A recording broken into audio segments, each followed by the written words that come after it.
Silakan dimulai. Saya mulai ya. Aku pembukaannya ya, Mbak. Assalamualaikum Bismillahirrahmanirrahim. warahmatullahi wabarakatuh. Waalaikumsalam warahmatullahi Warahmatullahi wabarakatuh.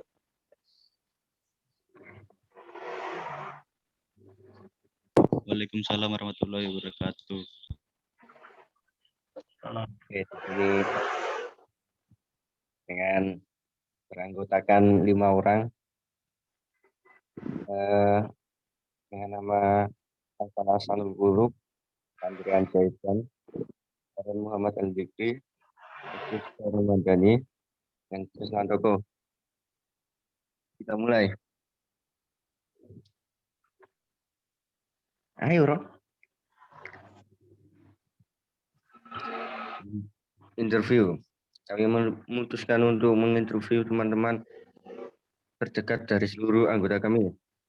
Alhasil, kalian akan membuat bisnis awali, bisnis yang baru dikenal di daerah Gresik, masih jarang orang berjualan awali.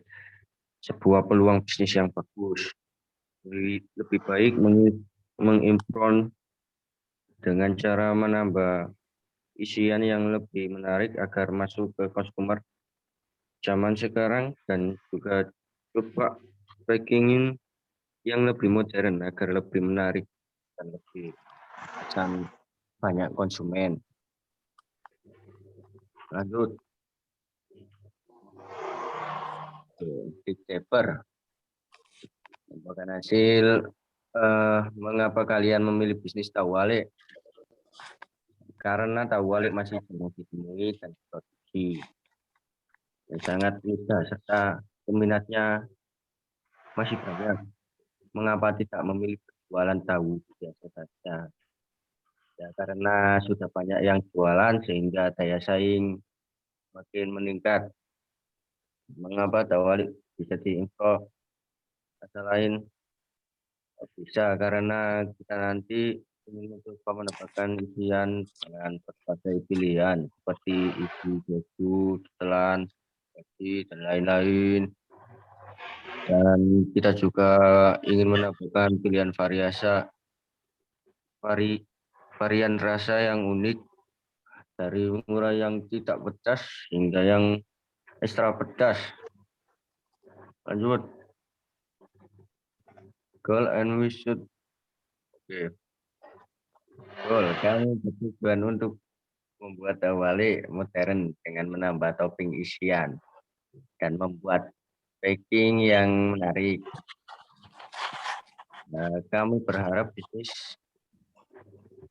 kami akan berjalan sampai masa depan dan berkembang menjadi bisnis yang besar.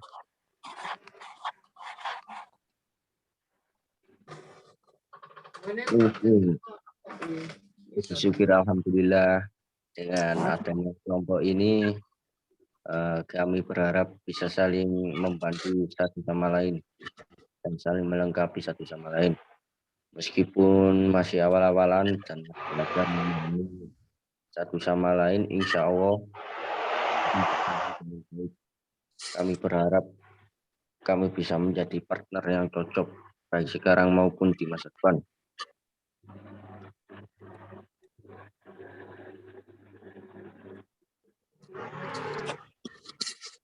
Sebuah gambaran.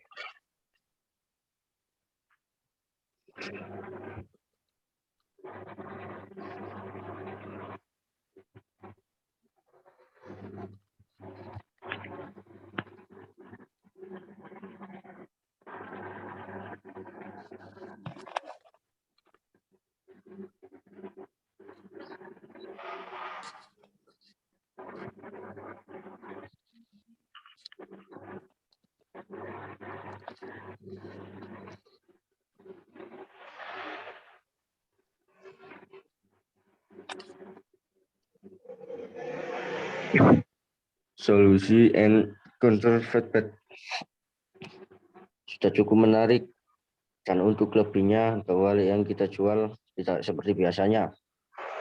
Kita menambahkan pilihan topping isian seperti keju, tetelan, keceh, dan lain-lain, dan menambahkan pilihan rasa yang unik dari yang tidak pedas sampai yang ekstra pedas.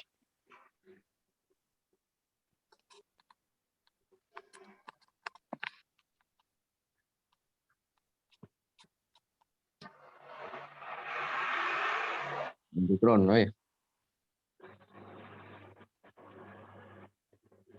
Oke, sekian dari kelompok kami. Kurang lebihnya mohon maaf bila ada kesalahan atau kurang sempurna. Assalamualaikum warahmatullahi wabarakatuh. Waalaikumsalam warahmatullahi wabarakatuh. Oke, saya buka pertanyaan satu dua orang kalau ada yang mau merespon presentasinya kelompok 4. Silakan.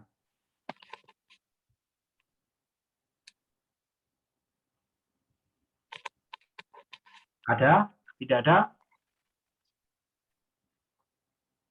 Kalau tidak ada, saya yang nanya. Pertama, respondenmu siapa?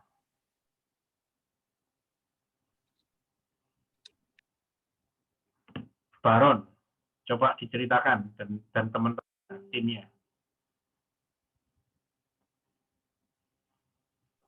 Gimana, Pak? Responden yang kamu gunakan itu siapa? Temen saya, Pak. Berapa orang yang kamu wawancara? Saya mewawancari 2 orang, terus nggak tahu teman-teman saya beberapa orang gitu. Kan bagi apa namanya? Bagi tugas. Ya wis, kamu wawancara temenmu. Ntar disatukanlah jawab-jawaban mereka gitu. Oke, pertanyaan lanjutan. Kenapa kok kamu memilih mereka sebagai yang diwawancarai? Kenapa kok kamu memilih 2 temanmu itu yang kamu wawancarai?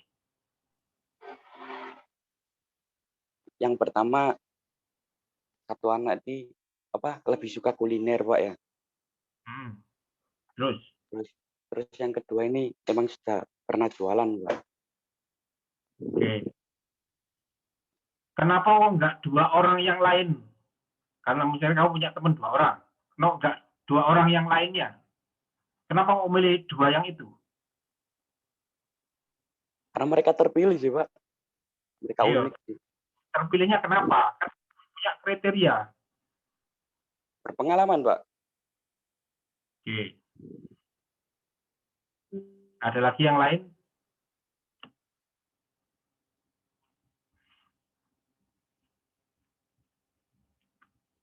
Ketika kita memilih orang yang diwawancarai, itu harus sesuai dengan target marketmu yang kamu definisikan. Harusnya kan kamu mendefinisikan, target market saya siapa sih? Dulu waktu di workshop kan saya ceritakan, anak umur berapa kemarin? 19 tahun, orang yang baru mulai kuliah. Jadi kriterianya pasarnya itu adalah seperti itu. Kenapa ngambil yang itu? Oh, karena dia punya daya beli, misalkan. Oh, karena dia punya masalah, kalau kita kasih solusi, maka dia akan sanggup membayar solusi kita. Misalkan begitu. Jadi kalau dalam konteks kamu latihan, itu boleh kamu siapa saja yang kamu wawancarai. Tapi kalau nanti untuk bisnis, usahakan kamu cari user yang benar-benar bisa mendukung solusimu. Istilahnya itu kalau kemarin kita ngomong extreme user. Ingat kemarin ya, ketika kita membuat, saya sampaikan membuat peelingnya pengupas kentang itu loh. Ingat ya, waktu saya bercerita itu ya, pengupas kentang ya.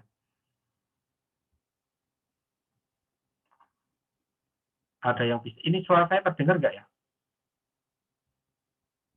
Dengar, Pak. Ingat ya, waktu saya cerita pengupas kentang, waktu di workshop. Extreme usernya adalah istrinya yang tidak bisa menggerakkan sendinya dengan bagus. Makanya dia buat solusi, membuat peelingnya yang sangat enak, sehingga memudahkan meskipun selalu goyang tangannya, tapi tetap bisa mengupas kentang. Dan solusi ini ternyata disenangi oleh banyak orang. Kamu harus bisa menemukan extreme usermu. Saya kasih contoh siapa extreme user, misalkan kamu mewawancarai atau melihat YouTube-nya orang yang suka mukbang di YouTube yang punya follower jutaan orang. Dia biasanya menjadi tren orang-orang ketika makan itu lihat dia. Maka kamu mendapatkan wawancara dengan dia, atau kamu mendapatkan insight dari dia. Insight adalah keinginan terdalam dari seseorang, dari seorang customer. Ketika kamu bisa melakukan wawancara dengan dia, atau kamu nggak usah wawancara, kamu melihat YouTube-nya dia, kamu akan menangkap insight, wawasan terdalam. Itu lebih bermanfaat daripada kamu mewawancarai 100 orang yang tidak ngerti masalah makanan. Tadi kamu jelaskan ada 2 kriteria, itu sudah bagus. Cuman saya ingin mengarahkan lagi kepada cara mencari user yang lebih tepat lagi. Bisa dipahami yang saya sampaikan? Iya, Pak. Iya, Pak. Oke. Contoh yang lain. Saya punya teman yang pernah meriset untuk makanannya itu loh, apa,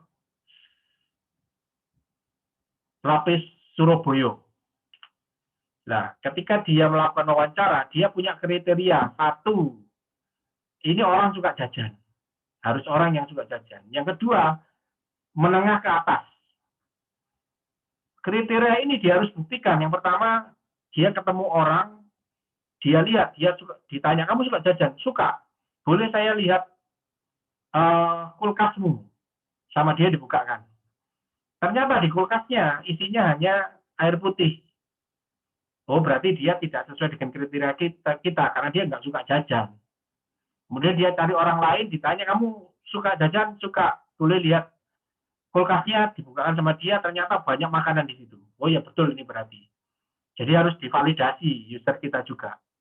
Jadi tidak semua orang bisa kita jadikan referensi untuk ditanyakan, untuk ditanyai berbagai macam permasalahannya.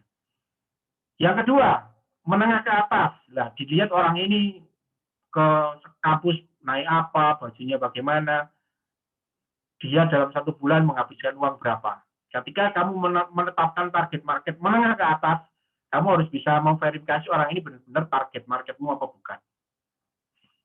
Seperti itu ya, bisa dipahami ya?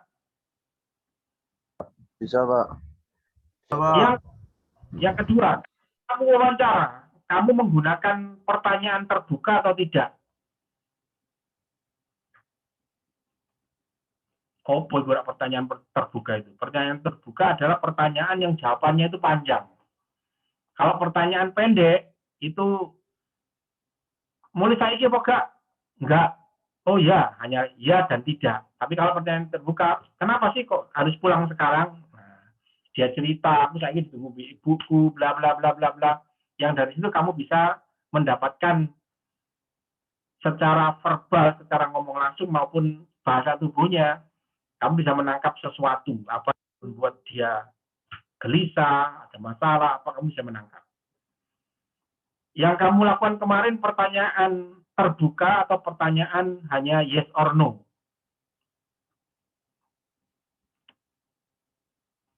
Siapa tadi? Baron. Oke, Pak. Yang kemarin waktu kamu wawancara, pertanyaanmu itu pertanyaan terbuka atau pertanyaan yang hanya iya dan tidak? Terbuka, Pak. Iya, oke. Bagus. Yang kedua, saya melihat insight. Insight itu apa sih? Yang kamu tulis di situ tadi kok kekompakan teman-teman. Insight itu adalah permintaan atau wawasan terdalam dari usermu. Masih ingat ketika saya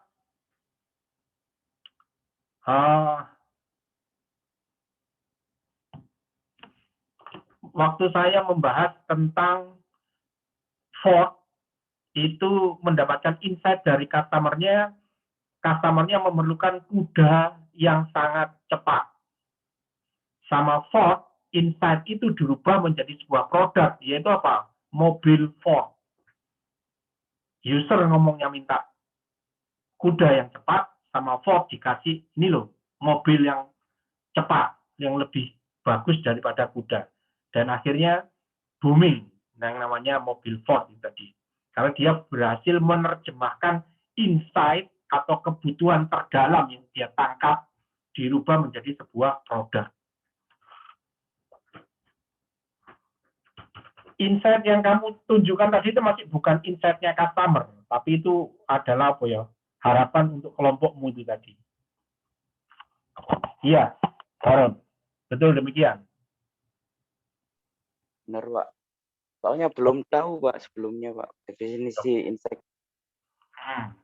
Lain kali jangan salah lagi ya insight ya. Jadi apa sih yang karena user tidak tahu sebenarnya apa yang dia inginkan. Makanya kita bantu berempati untuk merasakan, kemudian kita definisikan, kita carikan solusi. Solusinya itu berupa barang atau jasa. Begitu ketemu solusinya dari berbagai macam alternatif pilihan, solusi ini kita tawarkan lagi ke user yang kita wawancari tadi. Seperti ini Kak, keinginanmu. Oh iya, tapi kurang ini gitu. Baru nanti sempurnakan lagi. Mungkin karena kita kurang mampu menangkap insight-nya tadi itu. Yang ketiga, jangan mendrive atau mengarahkan jawaban dari usermu atau pelangganmu. Jadi kamu punya pemikiran, oh tahu ini wali ini nek kayak isi kayak topping itu lebih enak. Ya. Pertanyaanmu seringnya itu mendrive. Kenapa kok tahu? Kok gak tempe? Kok gak sandwich kemarin itu? Ya. Karena kamu di awal sudah ngomong itu tahu. Ya, ini kalau untuk pembelajaran oke. Tapi untuk yang produk yang nanti kamu mau jual beneran, kamu harus melakukan empati yang lebih bagus lagi. Begitu ya? Ya, Pak. Terus saya mau kasih satu ilmu lagi tentang kapan kita membuat kemasan dan membranding sebuah produk. Apakah produk itu begitu kita inovasi langsung kita buatkan kemasan dan kita buatkan merek atau kita tunggu dulu? Baron, coba. Selain Baron, kelompoknya juga boleh menyampaikan, boleh merespon. Afan ya kelompoknya ya? Iya, Pak. Gimana menurut pendapatmu? Setelah kita menemukan produk baru, produk itu langsung kita buat kemasan dan kita kasih merek atau kita jual dulu? Jual dulu, Pak. Untuk apa kok dijual dulu?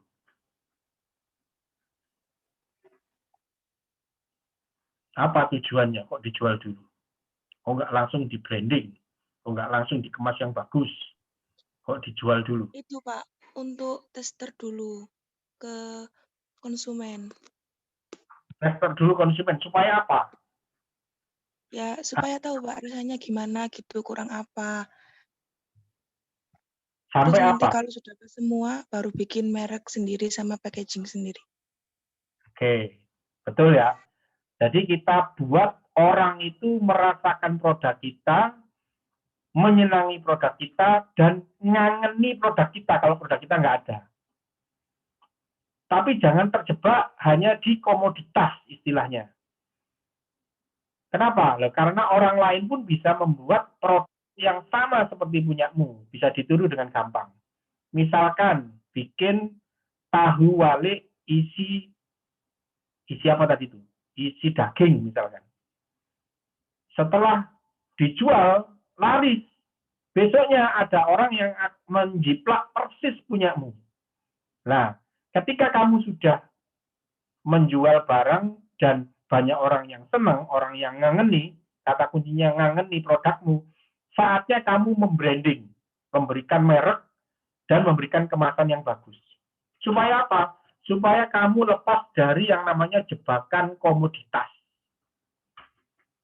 Karena kalau cuma ngomong produknya saja, banyak orang yang bisa membuat yang lebih enak. Akhirnya apa? Banting-bantingan harga.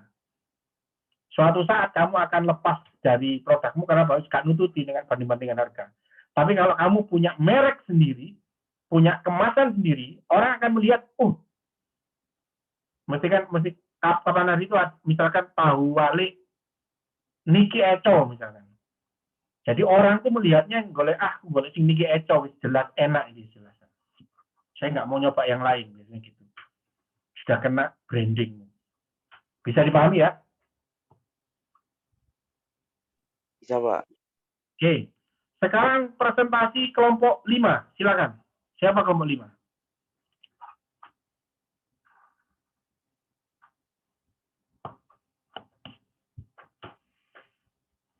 Kelompok 5 ada? Ya, Pak. Fatarisa Ramdhani. Ini mau saya share house ke tempatmu ya? Oh iya, Pak. Silakan.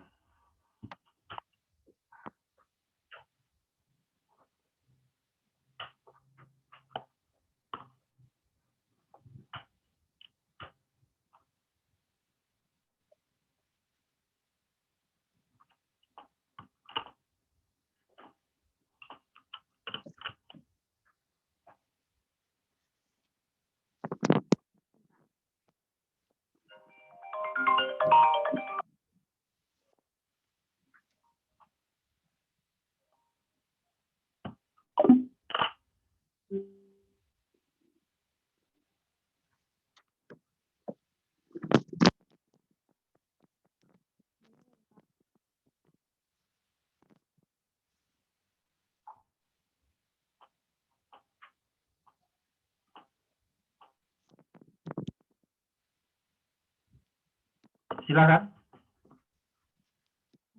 Assalamualaikum warahmatullahi wabarakatuh. Salam. Ini dari kelompok 5 mau presentasikan tentang produk kami.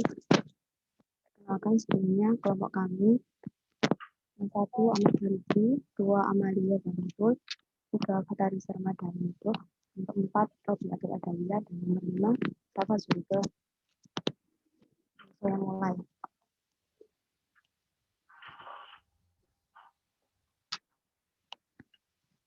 Kami kelompok 5 memutuskan untuk memilih Riceberg sebagai produk kami karena Riceberg ini sangat mudah didapatkan dan sangat instan. Bahwa diadaptasi dari dengan tas Jepang dan gurih, Riceberg sekarang jadi pilihan kuliner yang banyak dilirik oleh orang-orang. Entah untuk makan pagi sebelum beraktivitas, makan siang di sela-sela kerjanya sibuk, atau untuk santap malam santai sambil minum TV. Gaya kemas dan gurih yang diadaptasi inilah yang jadi daya tarik karena tidak perlu kesusahan saat akan menantapnya. Proses kewirausahaan kami memulai dari inovasi, kemudian kita proses pertumbuhan, dan akhirnya kita proses aktual untuk mewujudkannya.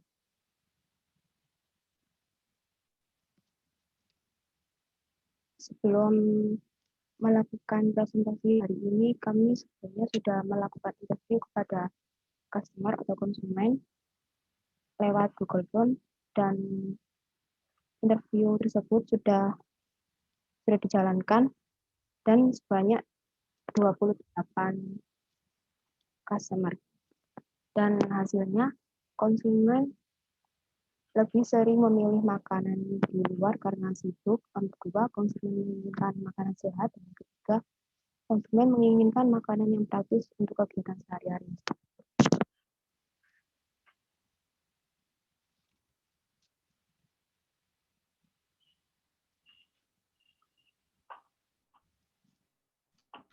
Dan nantinya disampaikan oleh Amel. Berikut adalah data hasil interview dari kelompok kami. Pada diagram yang pertama, itu ada pertanyaan apakah sering membeli makanan daripada memasak. Dari 34 responden yang kami interview, 53,6% menjawab tidak, berarti mereka lebih sering membeli makanan. Sedangkan membeli makanan di jalan itu kesehatannya kurang terjamin. Kemudian kami beri pertanyaan selanjutnya, seberapa penting makanan sehat untuk mereka, dan kebanyakan dari mereka menjawab sangat penting, yaitu diberi nilai 5 yang memiliki persentase 82,1%. Kemudian kami juga menanyai mereka seberapa sering mereka mengonsumsi makanan sehat. Mereka juga sering mengonsumsi makanan sehat sebanyak 46,4%. Dan makanan praktis itu juga penting untuk mereka, mengingat mereka sangat sibuk dan sering membeli makanan di luar. Selanjutnya,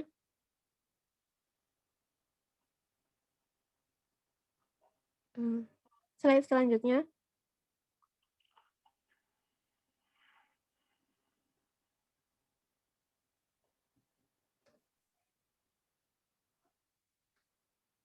Kemudian kami juga menanyai para customer dari bahan makanan yang di data tersebut, mana yang lebih disukai. Dari data tersebut menunjukkan bahwa konsumen menyukai telur, kemudian yang kedua ada ayam dan juga ikan. Ini memberikan kami informasi tentang produk apa yang akan kami buat. Kemudian kami juga menanyakan range harganya, dan 50% dari mereka menjawab range harganya 11.000 sampai 15.000. Slide selanjutnya.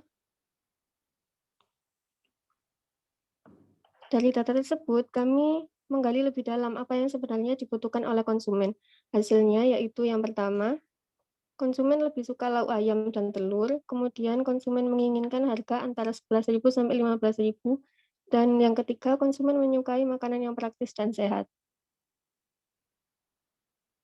Setelah kami menggali lebih dalam, kami mengumpulkan banyak ide tentang menu apa yang kira-kira akan disukai oleh para konsumen. Yang pertama ada rice bowl chicken teriyaki, kemudian spicy chicken bowl, ayam telur asin, ada sate bebek, egg wrap, dan meatball sauce barbecue. Dari ide tersebut, kami memilih rice bowl, spicy chicken bowl, dan juga egg wrap untuk dijadikan prototype. Selanjutnya akan dilanjutkan oleh Safa.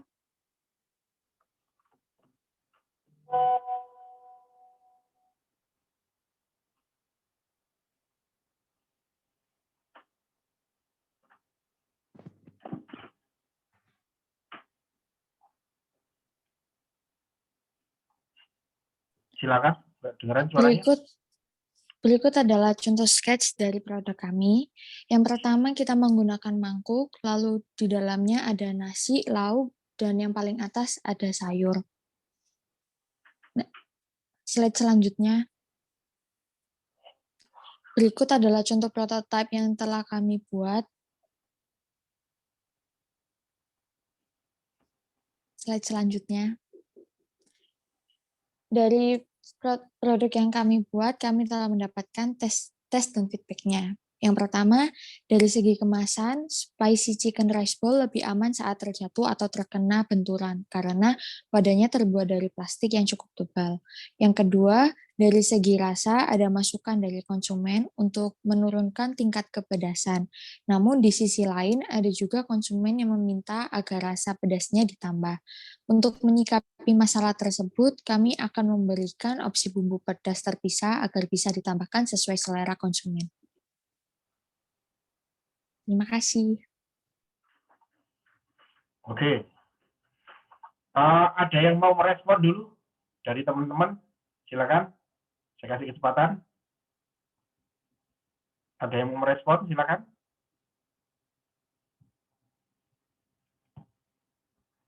Oke, sambil tunggu teman yang lain. Saya tanya ya.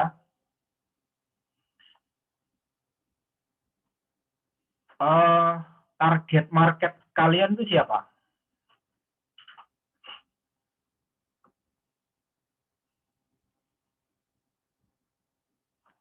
Target market kita itu beragam, Pak. Jadi mulai dari anak remaja hingga sampai pekerja pun bisa menikmati ini. Hingga orang dewasa pun juga bisa menikmati ini. Karena variasi kita banyak dan menu-menu kita juga beragam. Jadi siapapun bisa menikmati produk kami. Terima kasih, Pak. 28 orang yang kalian survei itu terdiri dari siapa saja? Terdiri dari teman-teman, kemudian ada pekerja-pekerja juga, Pak. Jadi kita analisis keinginannya customer tidak hanya dari mahasiswa saja, kemudian dari pekerja juga, dari usia rentang 17 sampai 28 tahun. Ada nggak bedanya antara remaja, anak mahasiswa, dan pekerja? Iya, pasti sangat beda, Pak. Keinginannya juga beragam. Jadi kalau misal mahasiswa atau anak remaja itu keinginannya yang simple dan yang pasti yang sedang hits. Kalau misal yang kerja itu lebih dominan, yang penting sehat, yang penting kenyang. Kalau misalkan kamu diharuskan memilih untuk menjual, kamu lebih memilih menjual kepada siapa? Memilih ke itu sih, Pak. Nggak bisa jadi Pak. Ini semua soalnya kan semua punya karakter masing-masing gitu, Pak. Jadi sama-sama punya peluang tinggi sih, Pak, keduanya kan. Ya, kalau kamu diminta untuk memilih yang kamu ini, karena kan orang pengusaha kan punya banyak keterbatasan nih. Iya. Modal, karyawan, sumber dana, dan lain sebagainya. Kamu kalau diminta untuk memilih, kamu memilih siapa? Mungkin ke pekerja aja sih, Pak. Kemana? Teman-teman. Ya, ke pekerja aja sih, Pak. Soalnya kan Pekerja. Oke, itu maksud saya. Sebisa mungkin kamu ambil sampai fokus, sampai detail pasar yang kamu ambil. Jangan terlalu gerambiar. Kemarin kan saya sudah ceritakan, kalau kamu ambil rentang pasarnya yang terlalu lebar, maka solusimu akan terlalu lebar juga. Kadang-kadang tidak bisa dipakai untuk pasar-pasar tertentu. Jadi kalau kamu mau, kan harusnya didefinisikan siapa market pasarmu atau marketmu. Pada waktu itu saya ceritakan anak umur 19 tahun yang baru masuk kuliah. Maka kebutuhannya kamu bisa mendetailkan, sehingga solusinya kamu bisa mendetailkan juga. Karena tadi itu kamu antara pekerja sama pelajar, itu kebutuhan itu berbeda. Masalah rasa juga berbeda, masalah tempat itu nanti juga berbeda, masalah kemasan, macam-macam nanti juga akan berbeda juga. Saran saya kamu fokus di salah satu. Kalau yang tadi kamu punya keyakinan menjualnya itu lebih mudah ke pekerja, kamu fokus ke pekerja. Bisa dipahami? ya, Pak, bisa, Pak. Jadi ketika kamu memilih 28 responden, 28-nya adalah kriteria pertama adalah pekerja. Kemudian kamu mau bikin yang menengah ke atas atau menengah ke bawah. Menengah ke bawah, oh berarti kriterianya adalah harganya di bawah sekian sampai sekian. Terus bekerjanya di daerah pabrik misalkan. Nah, kalau 28 itu seorang sesuai dengan kriteria yang kamu tetapkan, baru kamu kasih wawancara atau kamu kasih survei untuk menjawab. Bisa dipahami ya? Ya, Pak, bisa, Pak. Supaya apa sih? Supaya nanti fokus. Kamu bisa fokus menangkap insight dari mereka, kemudian kamu fokus untuk membuat solusi. Oke, pertanyaan lanjutan. Apa insight yang kamu dapat dari wawancaramu atau dari surveimu?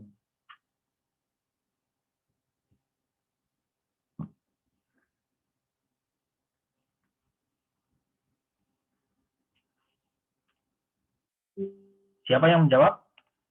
Insight tadi itu kebutuhan atau wawasan terdalam yang benar-benar dirasakan oleh user yang ingin untuk dicarikan solusinya. Karena itu adalah pain.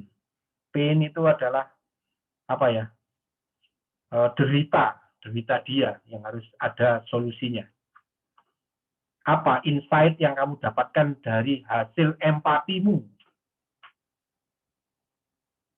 Silakan, siapa yang mau menjawab? Farisa?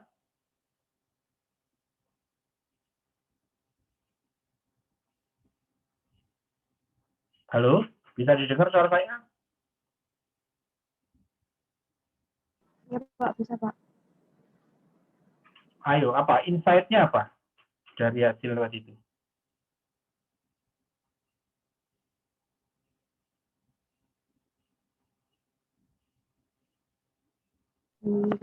Lebih ke memilih makanan sehat aja sih Pak.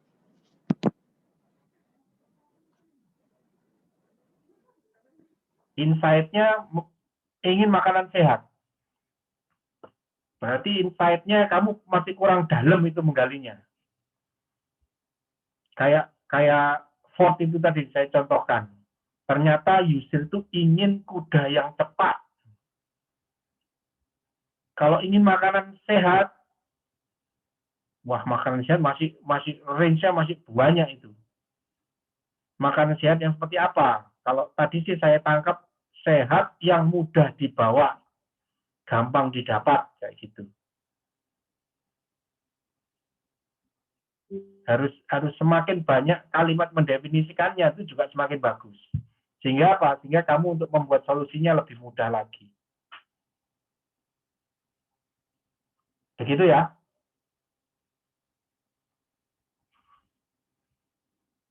Halo. Iya, Pak. Selain Farisa siapa lagi?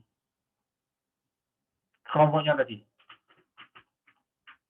Selain Farisa. Saya, Pak. Sama Safa juga. Oke. Amalia. Itu sebenarnya kemarin tuh kamu mendapatkan insight dulu, baru mendefinisikan produk, atau kamu sudah punya pemikiran, oh produknya enak, bikin kayak aja deh. Kemarin yang mana yang duluan? Produk dulu, apa kamu cari masalah dulu? Kemarin cari masalah dulu, Pak. Tapi masih bingung, jadi nyari insight lagi dari pelanggan. Oke. Yang benar nyari insight dulu, tentukan target marketmu, siapa yang mau kamu solusi, dan pastikan mereka punya daya beli. Kemudian kamu tanya permasalahan apa, setelah kamu dapat insight-nya, kamu buatkan solusi kamu buatkan prototipe-nya kamu teskan ke customer-mu. Kemudian mereka memberikan respon, akhirnya kamu jadi produk yang bagus. Begitu ya? Ya, Pak.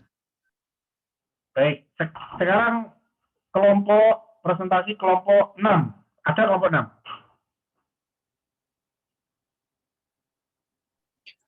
Iya Pak, saya Pak. Oke, silakan. Kita kasih plus dulu kelompok 5. Rama, saya jadikan host ya. Oh, ini masih di Oh, untuk yang nampilin PPT-nya itu Imam, Pak. Oh, Imam, oke silakan. Pak, tadi siapa yang saya kasih host tadi siapa? Yang PPT tadi?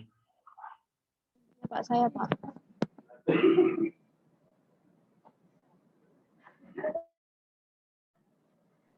Berikan ke Imam.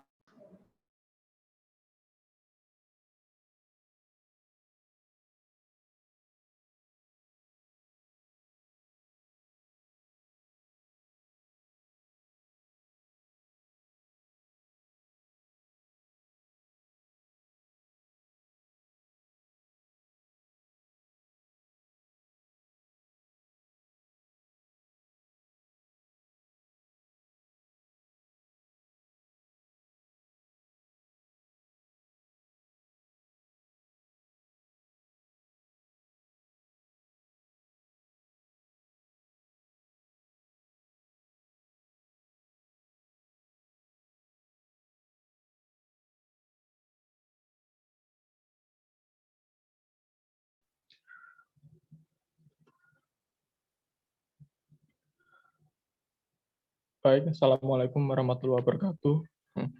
Salam. Kami dari kelompok 6. Kami akan menampilkan apa yang kami buat, yaitu jasa pencucian sepatu atau bisa disebut dengan cleaning service. Untuk nama-nama kelompok yakni adalah Eka Pratiwi, Ahmad Ferdiansyah Ramadan, Imam Khomeini, dan Alif Gimnastiar.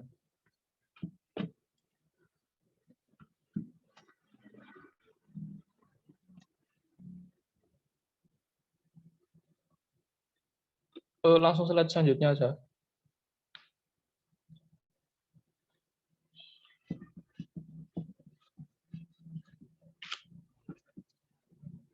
Jadi sebelumnya mohon maaf kalau sketsa gambar yang kami buat ini mungkin jelek-jelek amat gitu. Jadinya yang pertama, selanjutnya Mas. Ini ya, ini sudah kelihatan semuanya. Kelihatan gambarnya, Pak? Kelihatan, silakan.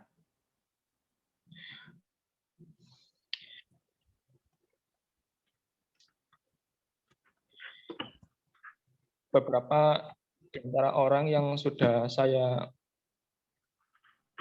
wawancarai dan di antaranya dan juga ada yang sudah kami berikan Google Form untuk minta pendapat dari mereka. Dan untuk pertanyaan yang ini, apakah Anda lebih memilih mencuci sepatu sendiri atau ke tempat jasa cleaning service? Nah, ini jawabannya tergantung. Jika lebih baik ada waktu untuk cuci sendiri,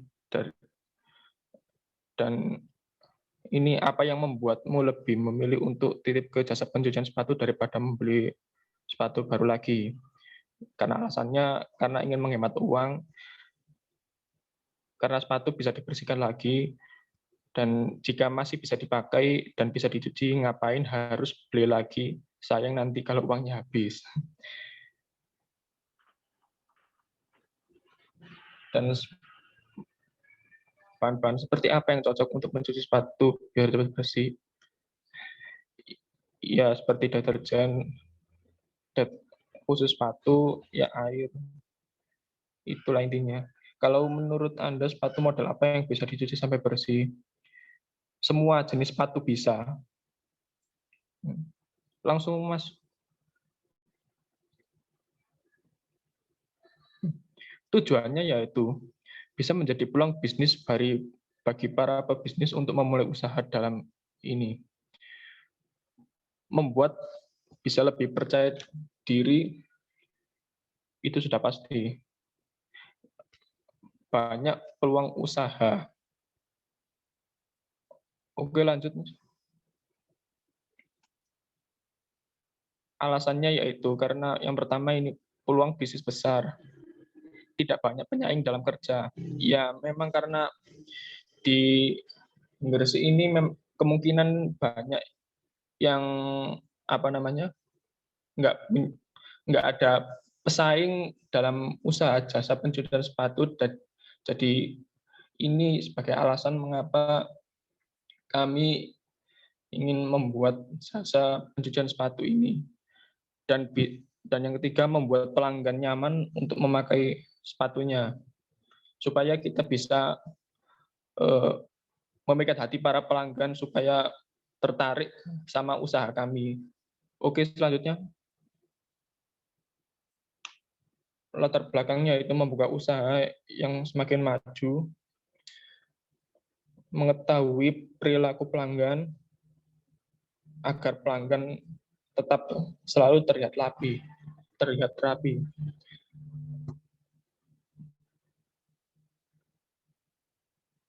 Manfaatnya adalah agar pelanggan semakin percaya diri, agar pelanggan terlihat rapi dan bersih, dan mengetahui tentang pemasaran tersebut.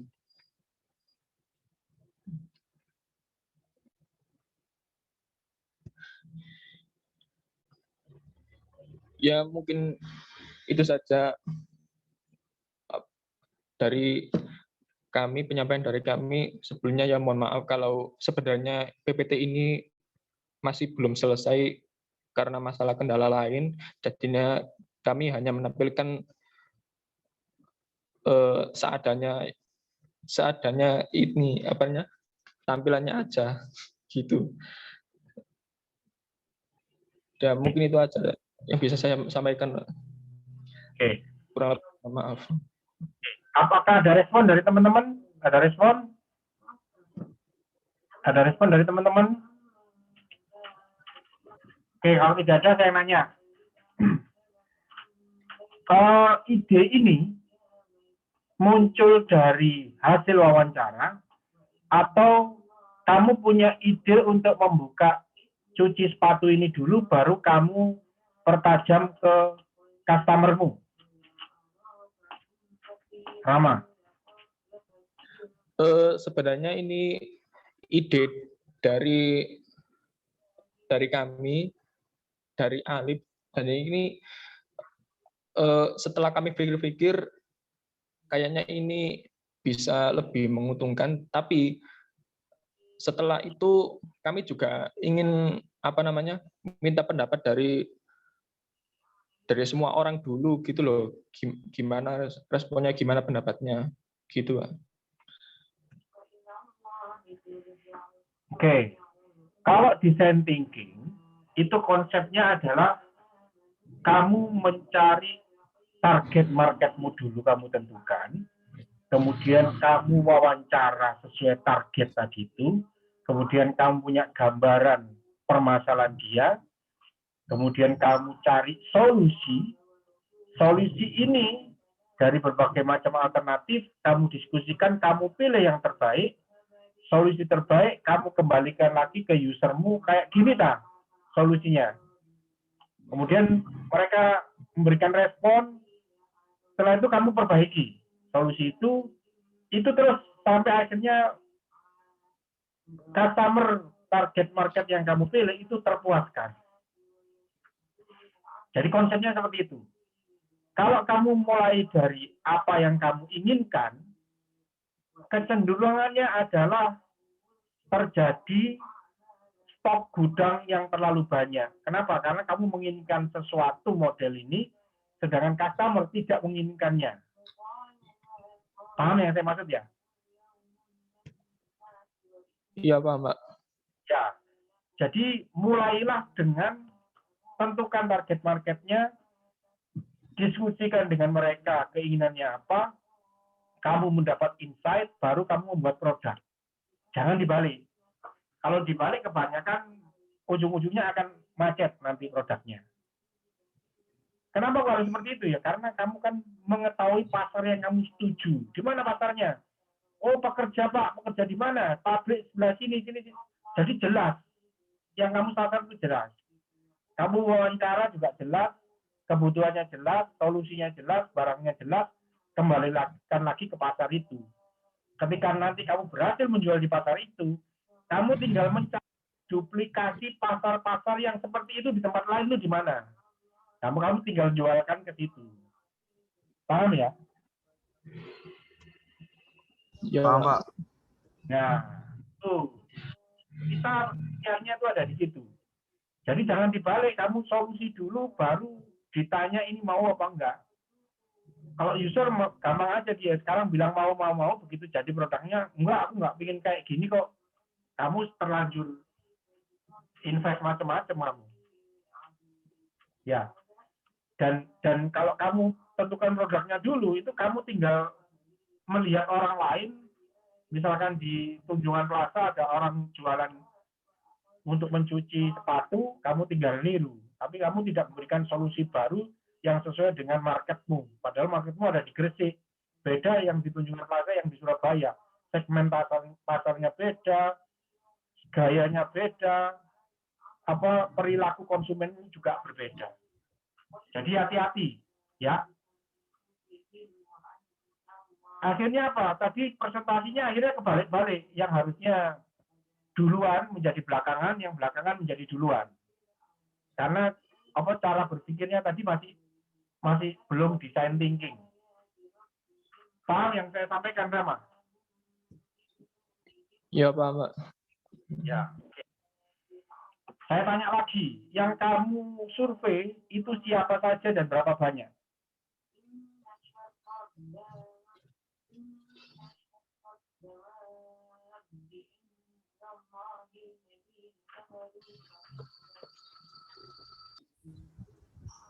Mahasiswa, Pak, kebanyakan, Pak. Dan Oke. ada 8. Ada 8 orang mahasiswa. Iya, Pak. Kenapa kok kamu ngambil mahasiswa? Kenapa kok jumlahnya 8?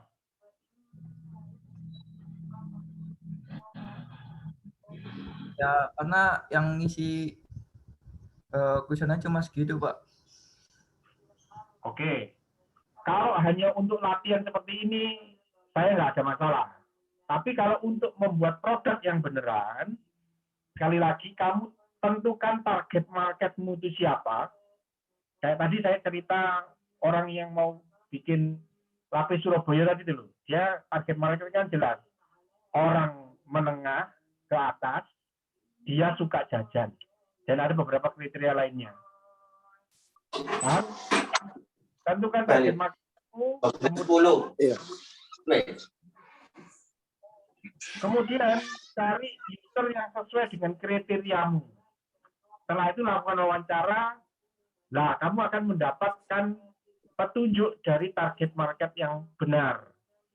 Mendapatkan petunjuk kebutuhan yang benar, kamu carikan solusi yang benar, nanti bisa kamu jual lagi solusimu itu kepada target marketmu tadi.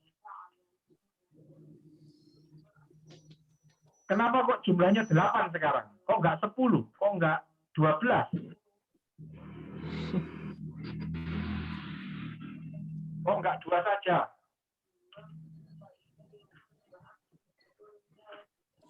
Ayo, kenapa?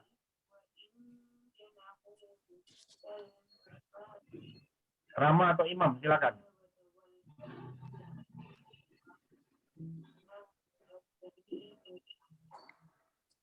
Halo, suara saya bisa didengar? Mohon ulangi lagi, Pak. Nggak dengar tadi. Kenapa kok 8 orang yang dijadikan objek survei? Kok nggak 10, kok nggak 20, atau kok nggak 4 saja? Kenapa kok 8? Ya, sebenarnya sih hanya percobaan dulu gitu loh, Pak, tadinya. Tadinya kalau bisa 8 aja lah. Hanya sekedar mencoba aja sebenarnya. Oke. Karena ini latihan, saya perbolehkan. Tapi kalau nanti survei beneran, kamu harus melakukan dengan benar. Ada 2 cara. Satu kualitatif, satu kuantitatif. Kalau kuantitatif, pakai data-data statistik. Kamu populasimu itu yang target marketmu itu berapa kira-kira, maka kamu tentukan sampelnya. Jadi nanti kamu pakai ilmu-ilmu statistik untuk menentukan seperti apa. Ngomong jumlah. Tapi kamu bisa menggunakan ilmu metode kualitatif. Kamu lebih mengedepankan ke kualitas daripada kuantitas. Maka kamu harus lebih memilih lagi target market yang kamu tuju. Untuk makanan, kamu akan lebih bagus mewawancarai atau melihat YouTuber yang punya follower jutaan, yang biasanya menjadi trend center. Misalkan kalau makanan, sering melakukan mukbang, yang lihat banyak. Apa yang dia lakukan, biasanya banyak yang mengikuti. Ketika kamu bisa mengamati dia, dan kamu mendapatkan insight dari dia, kemudian kamu mencari solusi sesuai pasar yang follower dia, maka kemungkinan kamu berhasil membuat solusi dan membuat produk itu semakin tinggi. Bisa dipahami yang saya sampaikan ini? Bisa, Pak. Bisa, Pak. Ya. Itu ya, cara milih user, kualitatif atau kuantitatif. Oke, ada yang mau ditanyakan sebelum saya ke kelompok 7?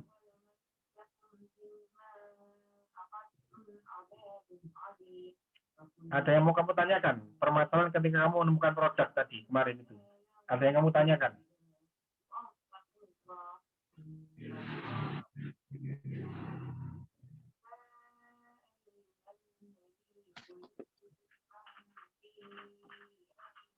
Ada pertanyaan? Tidak ada?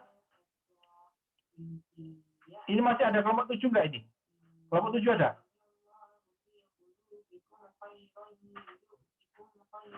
Masih, Pak, masih, Pak. Oke, silakan kelompok 7. Kita kasih aplaus kelompok 6.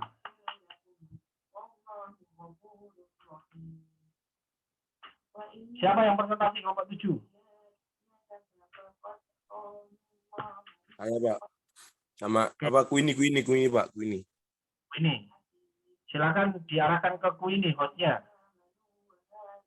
Imam silakan ke Queenie.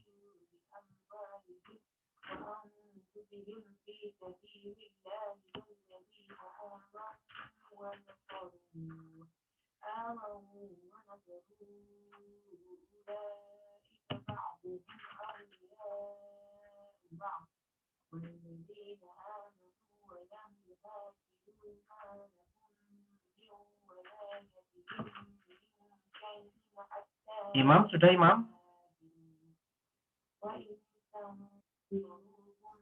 Enggak, Pak.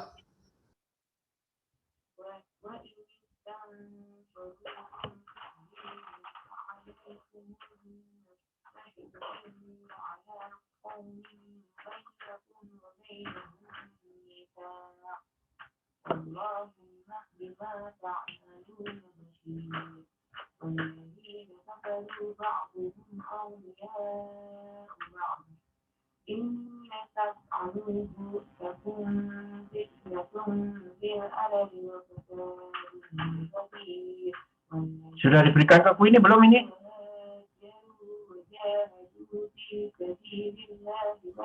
Imam sudah belum? Bisa, Mam. Ke kolom kotaknya Queenie ada titik 3, kamu klik nanti ada host. Oh iya iya.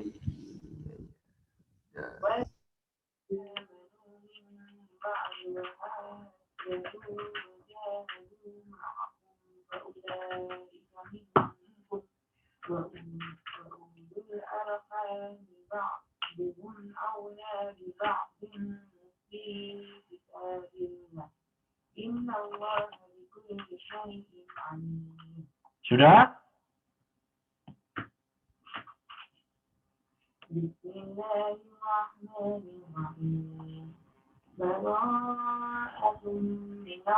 Imam bisa, Imam? Sudah, Imam? Sudah, Pak. Bisa, Sudah. Pak. Sudah bisa belum? Sudah, Pak. Sudah di Queenie sekarang? Queenie? Bisa di-share Queenie? Ya, Pak. Belum bisa, Pak. Belum bisa. Imam belum bisa hostnya Imam, coba Imam. Sudah, Pak. Sudah. Oke, sudah itu. Sudah. Silakan Queenie.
Assalamualaikum warahmatullahi wabarakatuh. Waalaikumsalam warahmatullahi wabarakatuh.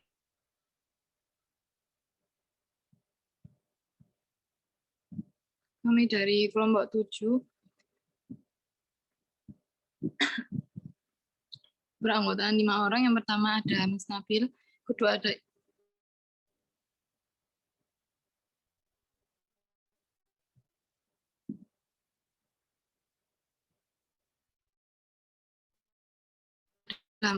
Rashid, Ilfan, Yunita. Yang pertama, kemarin saya sudah meng-share Google Form. Saya meng-share ke teman-teman, dan teman-teman kelompok saya juga meng-share ke teman-teman yang lainnya.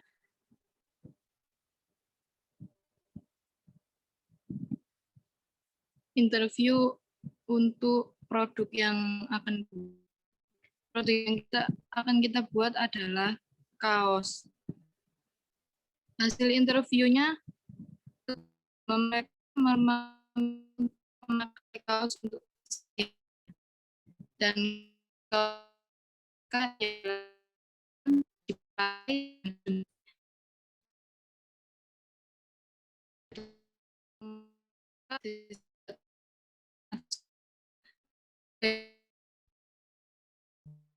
ya 50 sampai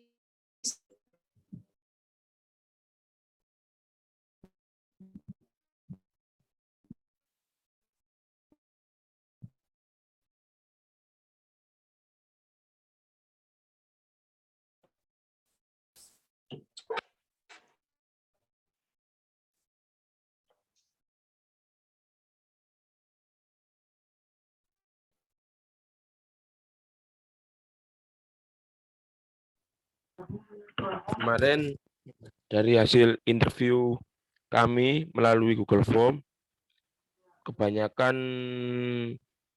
konsumen suka memakai kaos, dan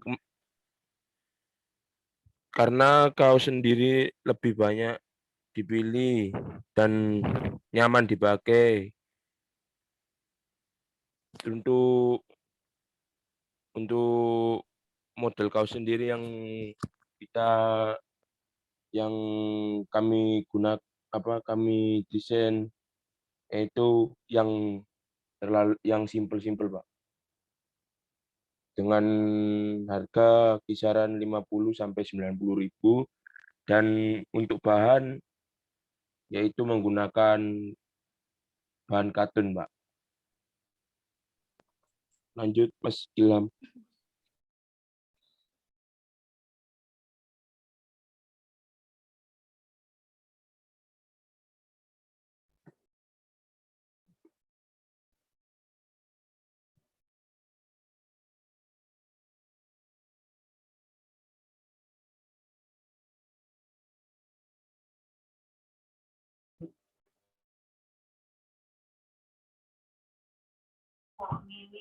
Ayo, silakan. Ini sudah selesai apa bagaimana? Untuk ke depan di kelompok kami ialah kaos itu kan merupakan kebutuhan manusia. Jadi harapan kedepannya bisnis bisa berjalan dengan baik dan berproduksi secara nyata, dan kaos yang kita produksi bisa digunakan oleh kalangan pasar sebagai banyak orang.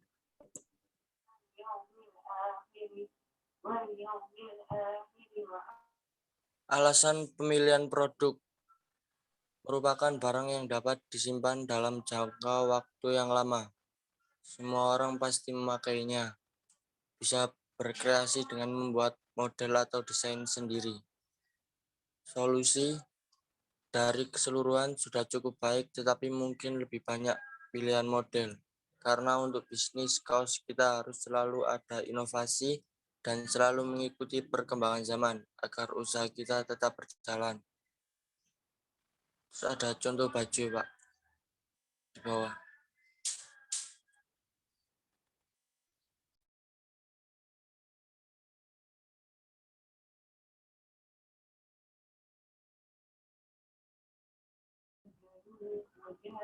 Sudah Pak Oke. Beni. Sudah Pak. Sudah. Sudah. Baik. Pertanyaannya, ini kalian menentukan produk dulu apa kalian survei dulu? Menentukan produk dulu Pak. Nah, tadi kan sudah saya bahas ya. Design thinking itu survei dulu, tahu kebutuhan pelanggan, baru menentukan produk sebagai solusinya. Ya. Yang kedua, pertanyaan kedua. Yang kamu survei itu siapa yang kamu survei? Kemarin gini Pak, kita kan menggunakan Google Form. Untuk anunya itu kita sebar ke ya dari media sosial, WhatsApp untuk mengisi Google Form tersebut Pak. Itu. Terus? Kebanyakan dari hasil Google Form itu Pak, kita kan menanyakan tentang kaos itu menggunakan bahan apa gitu loh Pak. Kan karena kita kan nggak tahu kan bahannya itu apa aja. Ternyata dari hasil Google Form itu kebanyakan orang memakai bahan karton seperti itu Pak. Dan untuk gambar-gambar yang simpel seperti itu. Hasil dari Google Form kemarin Pak. Oke. Ini untuk pembelajaran ya. Untuk pembelajaran itu bagus. Artinya kalian belajar untuk melakukan survei, mendapatkan respon, seperti itu. Cuman untuk di design thinking ini adalah kalian diminta untuk menentukan target market dulu. Target market seperti saat ini saya contohkan, menengah ke atas di Lapis Surabaya tadi itu loh. Sebelumnya aku mau membuat produk yang menengah ke atas. Kemudian pada orang yang suka jajan. Ditanya-tanya, akhirnya muncul Lapis Surabaya sebagai solusinya. Nah, harapanku, kalian juga melakukan itu juga. Target market kamu tentukan dulu, siapa nih? Oh, saya mau mahasiswa semester 1. Kenapa kok dia? Karena jumlahnya sekarang itu banyak, lagi booming penduduk dengan usia segitu, dan mereka punya kemampuan untuk membayar. Kenapa? Karena dia masih punya sangu dari orang tuanya, masih dibiayai, lah kayak gitu. Setelah itu, target marketnya jelas, kalian coba mengakses mereka melalui wawancara atau memberikan Google Form. Tapi sebelum dikasih Google Form, mereka ditanya dulu, apakah mereka sesuai dengan target marketmu apa bukan? Usianya 19 tahun atau 20 tahun apa bukan? Mereka misalkan punya hobi seperti ini apa bukan? Target market semakin kamu detail, semakin gampang kamu mencari targetnya, kemudian kamu tanya kebutuhannya, kemudian kamu buat solusi. Ketika ada solusi, kamu jualnya ke target market yang kamu tanya tadi itu. Bisa dipahami sampai sini? Bisa, Pak. Okay. Kalau kamu nyebarnya gak karu-karuan, itu yang jawab bisa siapa saja, mulai anak kecil sampai orang besar. Jadi biaknya gak karu-karuan. Supaya bisa membatasi gak karu-karuan tadi dengan cara apa? Ada 2 metode saya tadi bilang, kualitatif dan kuantitatif. Kalau kualitatif sesuai statistik, kamu cari populasinya dulu, kamu tentukan jumlah sampel yang kamu survei. Jadi karena populasinya kamu sudah tahu, target marketnya sudah tahu, jumlahnya sudah tahu, maka menentukan sampelnya kamu tahu secara hitung-hitungan angka. Kalau kamu kesulitan, maka kamu bisa menggunakan kualitatif.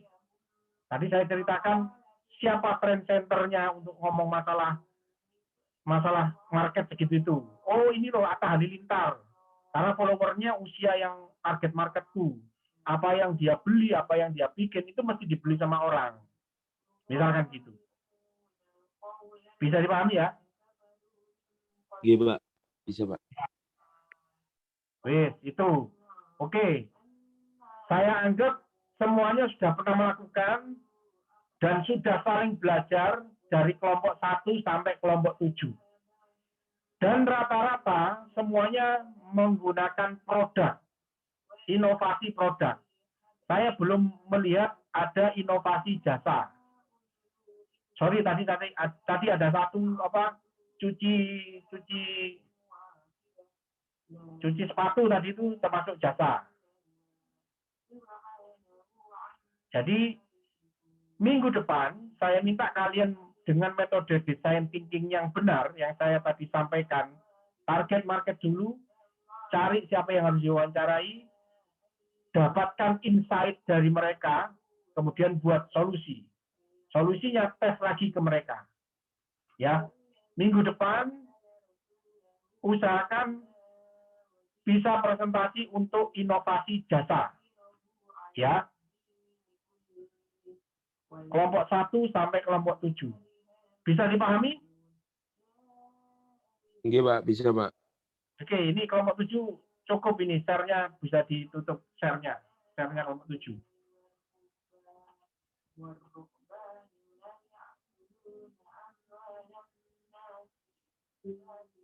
Oke, di-unshare. Oke, minggu depan kalian membuat satu presentasi lagi. Kalau yang sudah jasa, maka membuat barang. Kalau yang tadi itu barang, berarti minggu depan membuat jasa. Pakai metode design thinking yang benar. Kenapa kok saya minta untuk membuat 2 produk? Harapan saya kalian mempunyai pengalaman untuk membuat inovasi barang dan jasa. Setelah selesai produk atau jasanya, kalian akan saya ajarkan bagaimana membuat bisnis model kanvas. Karena waktunya sekarang sudah 11.30, saya tidak mungkin menjelaskan bisnis model kanvas. Jadi kemungkinan minggu depannya lagi saya akan cerita bisnis model kanvas. Ya. Saya kasih cuplikan. Apa sih bedanya Alfamart dan Indomaret dibandingkan dengan toko milik tetangga sebelah kita? Ayo, kira-kira apa bedanya? Kenapa kok toko tetangga sebelah kita tidak bisa menjual yang lebih murah daripada Indomaret? Ada yang bisa jawab?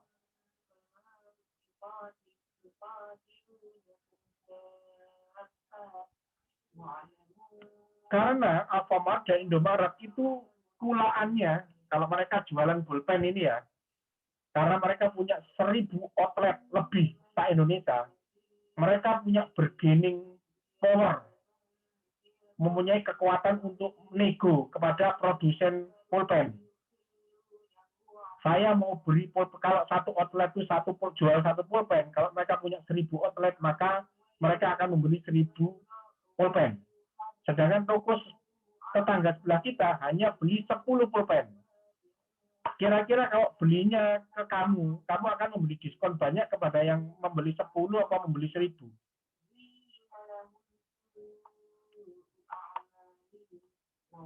Nabel. Membeli 1.000, Pak.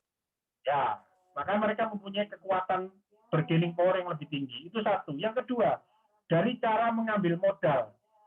Melalui bisnis modelnya, Indomaret, Alfamart, mereka punya namanya franchise. Franchise itu bekerja sama dengan investor. Investor itu orang yang punya lahan dan punya modal. Baru nanti menggunakan standar operating prosedurnya Alfamart, Indomaret, mereka buat di tempatnya dia. Artinya apa? Modal didapatkan dari investor. Modal biayanya berapa? Yo, kalau untung bagi untung, kalau rugi bagi rugi. Beda dengan tetangga sebelah kita. Dia menggunakan modal pertama pakai uangnya sendiri. Ketika tokonya sudah besar, mereka pakai bank. Sedangkan bank biayanya adalah 15-20% per tahun. Itu kalau pinjam bank. Kalau pinjam ke level lembaga finansial yang lebih rendah lagi, sampai bank cicil misalkan sampai lintas darat, dia bisa bayar 40-100% per tahunnya. Maka biayanya akan lebih tinggi.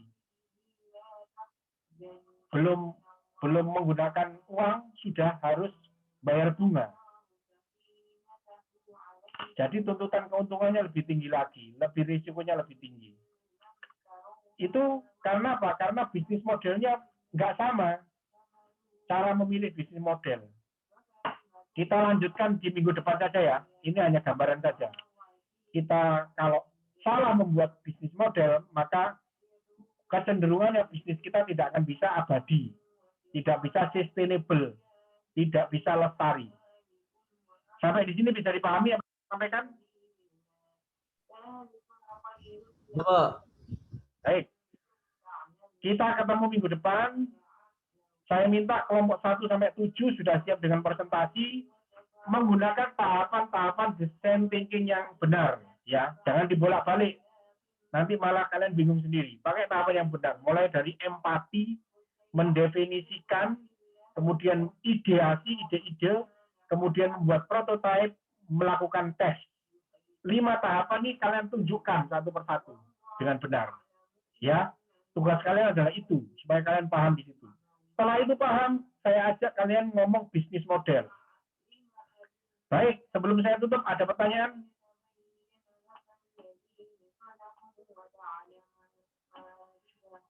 Kalau Nggak tidak ada, ada, Pak. kita tutup dengan doa kafaratul majelis. Subhanallahumma bihamdika asyhadu an la ilaha illa anta astaghfiruka wa atubu ilaik. Baik, mohon maaf atas segala kekurangan. Saya akhiri. Assalamualaikum warahmatullahi wabarakatuh. Waalaikumsalam warahmatullahi wabarakatuh. Oke, saya live meeting ya.